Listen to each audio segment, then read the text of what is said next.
जिस घमंडी बहन की एक जिद ने उसके 2 अरबपति भाइयों को सड़क पर ला दिया, उसने ताउम्र अपना चेहरा काले घूंघट में क्यों छिपाए रखा? जानिए एक ऐसी औरत की रोंगटे खड़े कर देने वाली सच्चाई जो खुद अपने ही मायके के विनाश का कारण बनी। नमस्कार दोस्तों, मैं हूं विवेक वर्मा और वर्मा स्टोरीज में आपका हृदय से स्वागत है। दोस्तों, बेटियां जब घर में जन्म लेती हैं तो वे अपने साथ सुख, शांति और समृद्धि लेकर आती हैं। एक बहन अपने भाइयों के लिए ईश्वर का दिया हुआ वह सबसे पवित्र उपहार होती है, जो उनके हर सुख दुख में परछाई बनकर खड़ती रहती है। लेकिन क्या हो जब उसी बहन के मन में अत्यधिक लाद्य प्यार के कारण ऐसा भयानक अहंकार पैदा हो जाए जो पूरे परिवार को ही निगल ले? हमारे समाज में अक्सर यह कहा जाता है कि बाहरी दुश्मन से तो लड़ा जा सकता है, लेकिन जब घर का कोई अपना ही अपनी जिद और घमंड में अंधा हो जाए तो बड़े बड़े साम्राज्य भी राख के ढेर में बदल जाते हैं। आज मैं आपके लिए एक ऐसी ही सत्य और भावपूर्ण कहानी लेकर आया हूं। यह कहानी एक ऐसी बहन की है जिसके एक गलत फैसले और झूठे गुरूर ने उसके हंसते खेलते मायके को श्मशान बना दिया। यह कहानी है सूरजगढ़ रियासत के 2 सबसे बड़े और प्रभावशाली जमींदारों की, गजेंद्र सिंह और वीरेंद्र सिंह।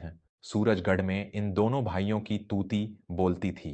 उनके पास अपार धन, संपदा, कई कारखाने और हजारों बीघा जमीन थी।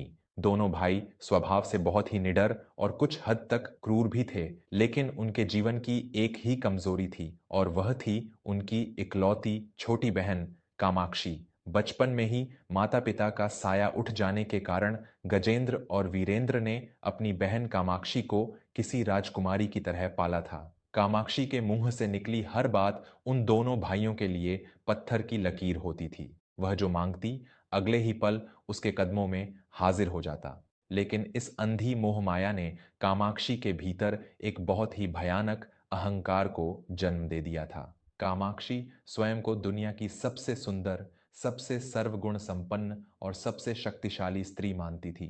उसे लगता था कि सूरजगढ़ में ही नहीं बल्कि पूरी दुनिया में ऐसी कोई चीज या कोई इंसान नहीं है जिसे वह हासिल न कर सके। समय बीतता गया। सूरजगढ़ में एक नए और अत्यंत ईमानदार जिला अधिकारी का तबादला हुआ। उनका नाम था सोमेश। सोमेश एक बहुत ही शांत, तेजस्वी और उच्च विचारों वाले व्यक्ति थे। वे अपनी पत्नी पल्लवी और छोटे भाई अनंत के साथ सूरजगढ़ के सरकारी बंगले में रहने आए थे। एक दिन सूरजगढ़ में एक बहुत बड़ा सांस्कृतिक समारोह आयोजित हुआ, जहां पूरे जिले के गणमान्य लोग उपस्थित थे। वहीं कामाक्षी की नजर पहली बार सोमेश पर पड़ ही। सोमेश का वह सादगी भरा लेकिन रौबदार व्यक्तित्व देखकर कामाक्षी अपना सुध बुद्ध खो बैठी। उसे लगा कि उसके राजसी जीवन के लिए यही वह इकलौता पुरुष है जो उसके योग्य है। कामाक्षी के अहंकार ने उसे यह सोचने ही नहीं दिया कि सोमेश पहले से ही विवाहित हैं और अपनी पत्नी पल्लवी से बहुत प्रेम करते हैं। अगले ही दिन कामाक्षी अपने पूरे गुरूर और राजसी ठाठ बाट के साथ सोमेश के कार्यालय में पहुंच गई। वह बिना किसी से अनुमति लिए सीधे सोमेश के केबिन में गई और उनके सामने बैठ गई। सोमेश ने आश्चर्य से पूछा, जी, आप कौन हैं और बिना अनुमति के भीतर कैसे आईं? कामाक्षी ने एक घमंडी मुस्कान के साथ कहा, मैं सूरजगढ़ के सबसे रईस घराने की बेटी कामाक्षी हूँ। मेरे भाई गजेंद्र और वीरेंद्र के एक इशारे पर यह पूरा शहर रुक जाता है।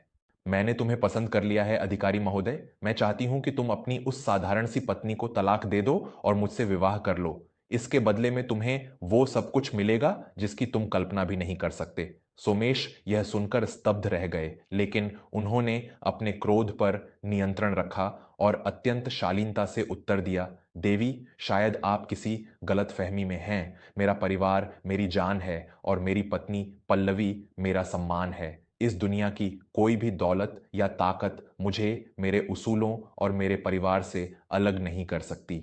मैं आपके भाइयों का सम्मान करता हूं, इसलिए आपसे निवेदन है कि आप यहां से ससम्मान चली जाएं। कामाक्षी के जीवन में यह पहला अवसर था जब किसी ने उसे ना कहा था। उसका अहंकार बुरी तरह आहत हुआ। उसके भीतर क्रोध की ज्वाला भड़क उठी। उसने गुस्से से कांपते हुए कहा, तुमने मेरी सुंदरता और मेरी ताकत का अपमान किया है। इसका परिणाम बहुत भयानक होगा। मैं वो सब कुछ छीन लूंगी जिस पर तुम्हें गर्व है। इसके बाद कामाक्षी ने सोमेश और उसकी पत्नी पल्लवी का जीवन नर्क बनाने की ठान ली। उसने अपने भाइयों के रुतबे का इस्तेमाल करके पल्लवी को बाजार में कई बार अपमानित करने का प्रयास किया। एक दिन जब पल्लवी बाजार से कुछ सामान खरीद रही थी, कामाक्षी अपने कुछ नौकरों के साथ वहां पहुंच गई। उसने पल्लवी को चारों तरफ से घेर लिया और भरे बाजार में उस पर फप्तियां कसने लगी। कामाक्षी ने पल्लवी का हाथ पकड़ कर उसे धक्का दिया और जोर से बोली, देख लो सूरजगढ़ वालों, यही है वो मामूली औरत जिसने एक अधिकारी को अपने जाल में फंसा रखा है। इसके पास ऐसा क्या है जो मेरे पास नहीं है? पल्लवी अपमान के आंसुओं से रोने लगी। तभी भीड्डा को चीरता हुआ एक युवक आगे आया। वह सोमेश का छोटा भाई अनंत था। अनंत एक निडर और तेज तर्रार वकील था। अनंत ने आगे बढ़कर कामाक्षी को पीछे धकेला और अपनी भाभी पल्लवी को संभाला। अनंत की आंखों में आग धधक रही थी। उसने बाजार के बीचों बीच खड्डे होकर इतनी जोर से दहाड़ लगाई कि वहां खद्दहा हर व्यक्ति सन्न रह गया। अनंत ने कामाक्षी की आंखों में आंखें डालकर कहा, तुम्हारे भाइयों ने तुम्हें सोने के आभूषणों से तो लाद दिया कामाक्षी, लेकिन तुम्हें चरित्र और मर्यादा का एक भी गहना नहीं पहनाया। तुम खुद को बहुत सुंदर समझती हो ना, लेकिन तुम्हारा मन कोयले से भी ज्यादा काला है। आज इस भरे बाजार में मैं तुम्हारे इस झूठे राजसी घमंड की नाक काट रहा हूं। कान खोलकर सुन लो, अगर आज के बाद मेरी भाभी या मेरे भाई की तरफ तुमने आंख भी उठाकर देखी तो तुम्हारे उस राजमहल को मैं इसी चौराहे पर नीलाम करवा दूंगा। भरे बाजार में एक सामान्य युवक द्वारा अपनी इस बेइज्जती को कामाक्षी सहन नहीं कर सकी। ऐसा लगा जैसे किसी ने तलवार से उसकी नाक ही काट दी हो। उसका झूठा अभिमान और उसकी इज्जत आज मिट्टी में मिल चुकी थी। वह रोती बिलखती हुई अपने घर पहुंची। उसने अपने भाई गजेंद्र और वीरेंद्र के सामने घड़ियाली आंसू बहाए और पूरी कहानी को पलट कर रख दिया। कामाक्षी ने रोते हुए कहा, भैया, उस सोमेश और उसके भाई अनंत ने भरे बाजार में मुझ पर हाथ उठाया है। उन्होंने मेरे कपड़े फाड़ ढाने की कोशिश की और कहा कि वो आप दोनों को भी सड़क पर ला देंगे। क्या मेरी इज्जत की कोई कीमत नहीं है? क्या आप अपनी बहन का यह अपमान सह लेंगे? अपनी लाडली बहन को इस तरह रोता देख गजेंद्र और वीरेंद्र की आंखों में खून उतर आया। उन्होंने बिना सच्चाई जाने, बिना यह सोचे कि क्या सही है और क्या गलत, अपनी पूरी ताकत सोमेश और अनंत को बर्बाद करने में लगा दी।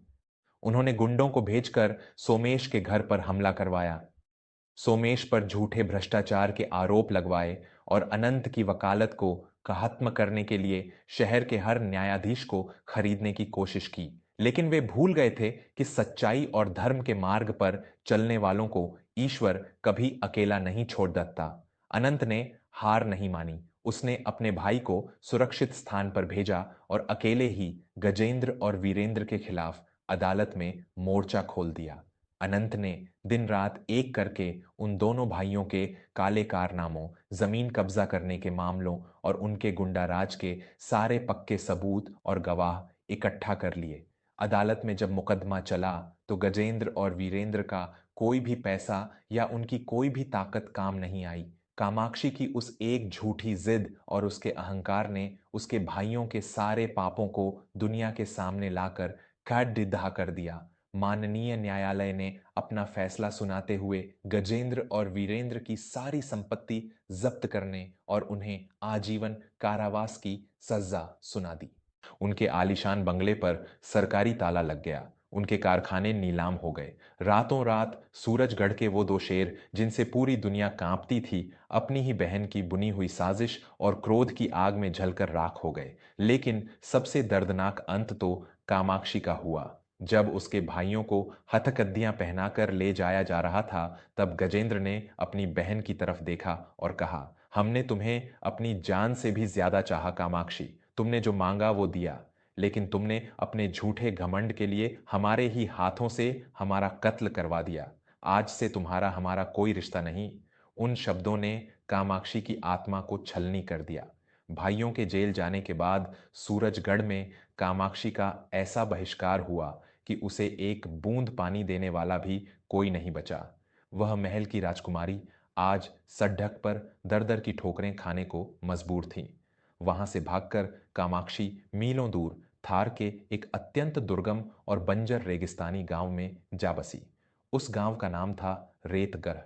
वहां उसे कोई नहीं पहचानता था।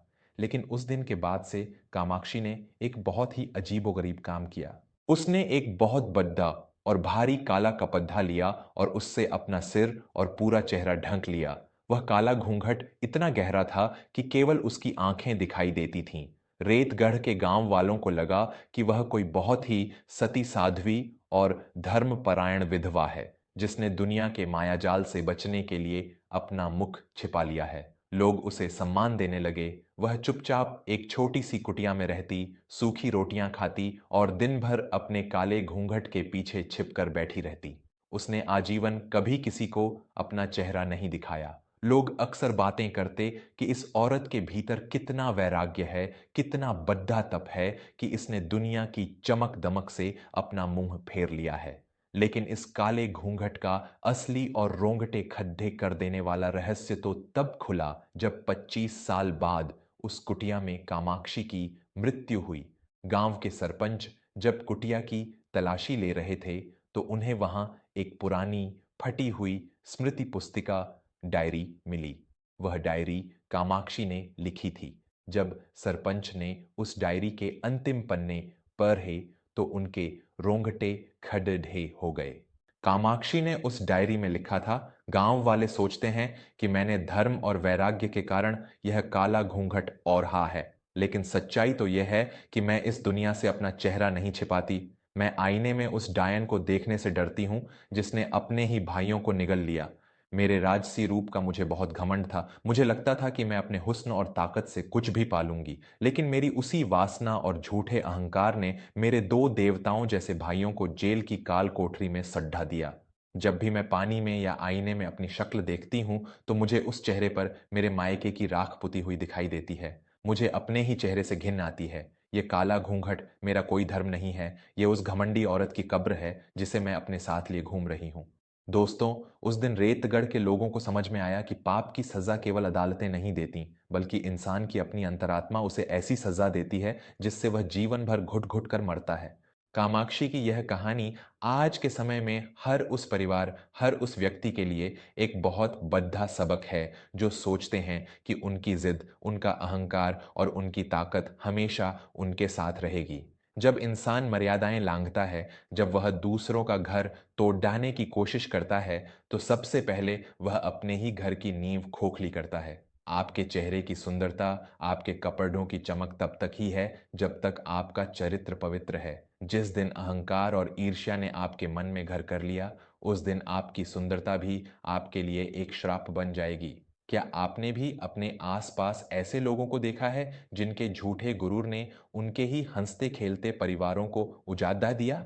अपनी राय और अपने अनुभव मुझे नीचे कमेंट बॉक्स में ज़रूर बताइएगा। मैं हूं विवेक वर्मा। अगर आपको यह कहानी दिल को छू लेने वाली और शिक्षाप्रद लगी हो तो इसे अपने परिवार और दोस्तों के साथ ज़रूर साझा करें।